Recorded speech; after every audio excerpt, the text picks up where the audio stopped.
Hello guys! I want to share my 2 cents sa 299 engagement ring issue. Hindi ko na po isa-summarize kasi we all know naman po kung ano na yung nangyari. Disclaimer lamang po, itong aking opinion ay base lamang sa nabasa natin na pinost ng girlfriend.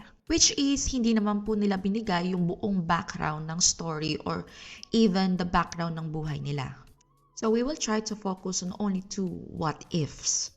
First, what if?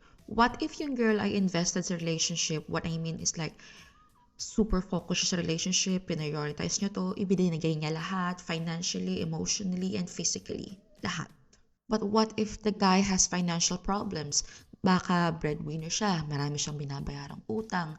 Pero kahit ganun naman, ay binibigyan niya pa rin yung best niya sa relationship. Parang hindi niya lang talaga kayang bilhin ng mamahaling regalo sa girlfriend or i-date sa mamahaling restaurant.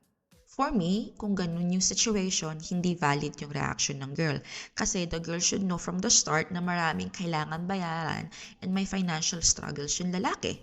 Pero, kung ganun talaga yung sitwasyon ng lalaki, dapat wag ka muna mag-propose kasi kung hindi mo pa kayang bumili ng kahit 1,000 pesos na halaga ng ring, hindi ka pa talaga handa financially to start a family. But what if the guy is not financially struggling? Na kaya niyang bilhin kung anong gusto niyang bilhin, na kaya niyang bumili ng kanyang luho, pero hindi niya priority yung relationship at yung girlfriend niya. Kumbaga, totally kabaliktaran ng girlfriend. If that is a situation, then yung reaction ng girl is very much valid.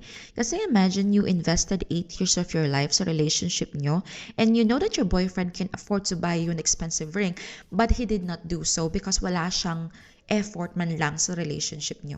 Kaya naging ganun yung reaction ng girlfriend kasi she knows her worth and she knows that she deserves more than a 299 pesos ring. Now, balik rin natin. What if naman yung girl is walang effort sa relationship, hindi siya invested kahit 8 years na sila?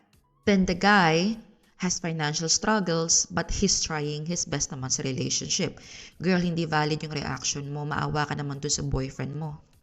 Dito papasok yung it's the thought that counts. But again, don't start a family kung hindi pa kayo financially stable. What if naman yung boyfriend mo ay hindi financially struggling but you are not the priority sa relationship? But you are also not invested sa relationship. You should ask yourself first, what did you bring to the relationship to deserve a diamond ring?